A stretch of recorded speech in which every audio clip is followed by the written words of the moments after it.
Саламатсыздар ма? Құқықтану білім беру бағдарламасының білім алушылары. Бүгінгі өтетін тақырыбымыз заңды және жеке тұлғаларға адвокаттардың құқықтық көмегі. Қаралатын сұрақтар: адвокаттық құқықтық көмектің мәні мен маңызы, жеке тұлғаларға адвокаттардың құқықтық көмегі және заңды тұлғаларға адвокаттардың құқықтық көмегі. Енді әркімнің өз құқықтары мен бостандықтарының сот арқылы қорғалуына құқығы бар. Яғни әркімнің білікті заң көмегін алуға құқығы бар. Және заңда көзделген реттерде заң көмегі тегін көрсетіледі. Қазіргі таңда Қазақстан Республикасында құқықтық мемлекет құру ол басты мақсаттардың бірі болып табылады. Яғни бұл мақсатқа жету үшін азаматтардың, ұйымдар мен кәсіпорындардың құқықтар мен заңды мүдделерін қорғау маңызды болып табылады. Яғни осы міндетті жүзеге асыруда адвокаттардың рөлі ерекше. Адвокаттар жеке және заңды тұлғаларға кәсіби құқықтық көмек көрсетіп, олардың құқықтарының сақталуын қамтамасыз етіп отырады. Яғни адвокаттық қызмет ол әділ сот төрелігінің, заңдылық пен құқықтық тәртіптің кепілі болып табылады. Олар қоғамдағы заң үстемдігін қамтамасыз етуде шешуші роль атқарып отырады. Адвокаттардың құқықтық көмегі дегеніміз бұл адвокаттың заңда берілген тәртіппен жеке және заңды тұлғаларға көрсететін кәсіби заң көмегі. Яғни ол кеңес беру, құқықтық құжаттар дайындау, сотта қорғау және өкілдік ету арқылы жүзеге асырылып отырады.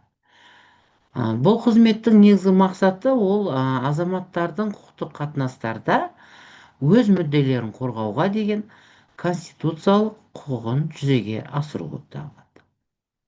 Қазақстан Республикасына адвокаттық қызмет Қазақстан Республикасының Конституциясына және адвокаттық қызмет және заң көмегі туралы заңына сәйкес жүргізіліп отырады. Адвокат өз қызметіне тәуелсіз болып табылады және тек заң талаптарына ғана бағынады.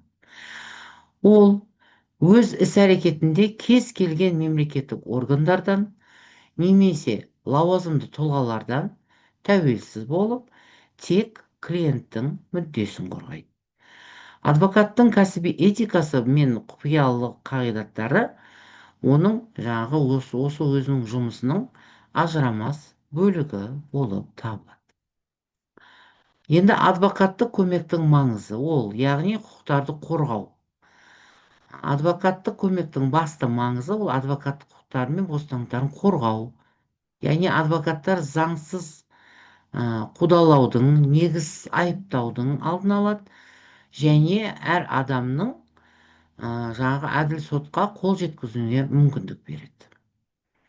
Сонымен қатар адвокаттар қоғамда құқықтық мәдениетті қалыптастырып, адамдардың өз құқықтарын дұрыс пайдалануына әсер етеді. Бұл өз кезегінде заңдылық пен қоғамдық тұрақтылықты нығайтып отырады. Адвокаттардың қатысуымен ғана заңдардың дұрыс қолданылуы және азаматтардың заң алдында теңдігі толық қамтамасыз етіліп отырады. Олар құқықтық жүйенің ашықтығына және объективтілігіне ықпал етеді. Жеке тұлғаларға адвокаттардың құқықтық көмегі ол Қазақстан Республикасының азаматтарына, шетел азаматтарына және азаматтығы жоқ адамдарға көрсетіледі. Адвокат әрбір адамның заң алдында теңдігін қамтамасыз етеді. Олардың ұлтына, нәсіліне, дініне, әлеуметтік жағдайына қарамастан барлығына бірдей заңды қолдау көрсетеді. Жеке тұлғалар адвокатқа өз құқықтарын қорғау, даулы мәселелерді шешу, сотта мүддесін білдіру үшін жүгінеді. Бұл құқықтық көмектің қолжетімдігі ол азаматтардың мемлекетке деген сенімін арттырады және де заңға деген құрметін нығайтады. Адвокаттар мұрагерлік, отбасылық, тұрғын үй, еңбек даулары сияқты көптеген мәселелер бойынша кеңес береді және де олардың сотта шешілуіне көмектеседі.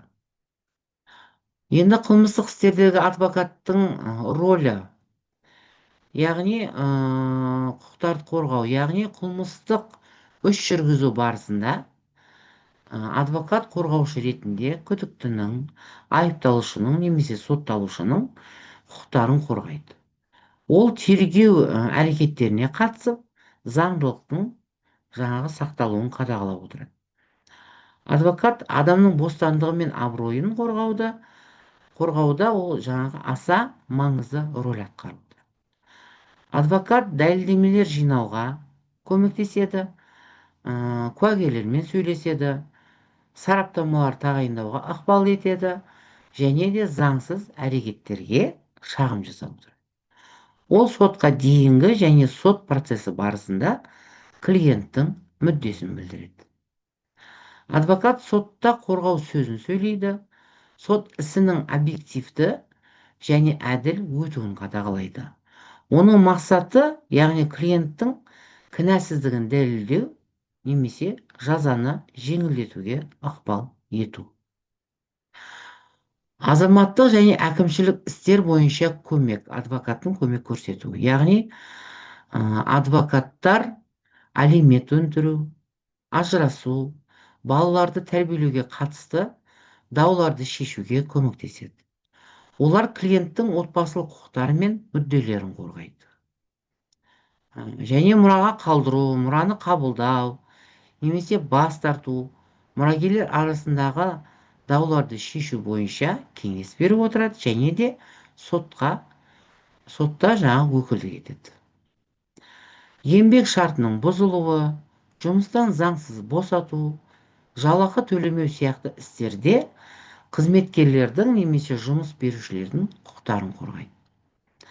Айыппұлдар мен әкімшілік жазаға қатысты істерде азаматтың құқықтарын қорғайды және мемлекеттік органдардың заңсыз шешімдеріне шағым түсіреді. Заңды тұлғалар, яғни кәсіпорындар, ұйымдар және мекемелер. Олардың қызметі көптеген құқықтық қатынастармен байланысты болғандықтан, адвокаттық көмек өте аса маңызды. Адвокаттар заңды тұлғалардың құқықтарын қорғап, олардың қызметінің заң талаптарына сай жүргізілуін қамтамасыз етіп отырады. Бұл кәсіпкерлік қызметтің тұрақты дамуына мүмкіндік беріп отырады, сондай-ақ құқықтық тәуекелдерді азайтып отыр. Кәсіпкерлік ортада заңдылық пен тұрақтылықты қамтамасыз ету, ол экономикалық өсімнің негізі болып табылады. Адвокаттар компанияларға келісімшарттар жасау, корпоративтік басқару, инвестициялар тарту және басқа да заңды мәселе бойынша кеңес береді. Олардың қолдауы арқылы компаниялар өз қызметін заңды негізде жүргізіп, даулы жағдайлардан аулақ болады. Заңды тұлғаларға көрсетілетін мынандай қызметтер бар. Яғни шарттар мен келісім шарттар, шарттарды дайындау, құқықтық сараптама жасау, келіссөздер жүргізу және олардың орындалуын қадағалау болып табылады. Сотта өкілдік ету, яғни сотта, арбитражда және мемлекеттік органдарда ұйымның мүддесін қорғау. Салық мәселелері, яғни салық заңнамасы бойынша кеңес беру, салық дауларын шешу және салықты оңтайландыру. Лицензиялау және рұқсаттар, яғни қызметті жүргізуге қажетті лицензиялар мен рұқсаттарды алуға көмектесу болып табылады. Және корпоративтік даулар, яғни акционерлер арасындағы даулар, директорлар кеңесінің мәселелері және басқа да корпоративтік қақтығыстарды шешу болып табылады. Енді адвокаттық көмектің түрлері, яғни кеңес беру, ауызша және жазбаша түрде құқықтық мәселелер бойынша, толық ақпарат пен түсініктемелер беру, Шағымдар, талап-арыздар, келісімшарттар және басқа да құқықтық құжаттарды дайындау, қылмыстық, азаматтық, әкімшілік істерде сотта клиенттің мүддесін білдіру және қорғау. Заңда кепілдендірілген тегін заң көмегі. Әлеуметтік жағынан жаңағы осал топтарға адвокаттық көмекті қолжетімді етеді. Бұл тегін көмек жаңағы әлеуметтік әділеттілікті қамтамасыз етуге және қоғамның осал топтарының да құқықтарын қорғауға мүмкіндік береді. Ол заңдық теңсіздікті азайтып, барлық азаматтардың құқықтық жүйеге деген сенімін арттырады.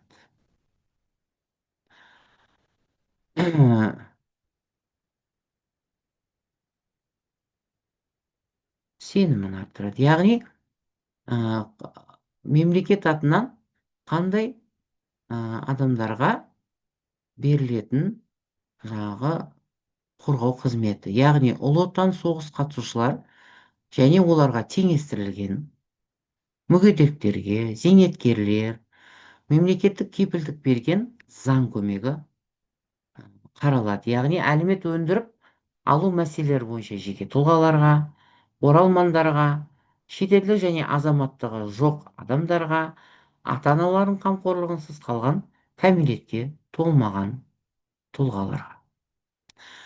Енді қорытындай келе адвокаттардың заңды және жеке тұлғаға көрсететін құқықтық көмегі ол құқықтық мемлекеттің ажырамас бөлігі болып табылады. Адвокаттар азаматтардың құқықтары мен заңды мүдделерін қорғап, әділ сот төрелігінің жүзеге асуына ықпал етеді. Олар заң үстемдігін қамтамасыз етуде және қоғамдағы құқықтық мәдениетті арттыруда шешуші рөл атқарады. Қазақстанның жаңағы құқықтық жүйесінде адвокаттық қызметтің маңызы жылдан жылға артып келеді. Олардың кәсіби біліктілігі мен мінсіз қызметі ол азаматтардың заң алдындағы теңдігінің және өз құқықтарын қорғауға деген сенімінің кепілі болып табылады. Заң саласындағы мамандар мен студенттер үшін бұл саланың терең мазмұнын түсіну және оны тәжірибеде қолдану болашақ құқықтық қоғамды қалыптастыруда маңызды. Назарларыңызға рахмет.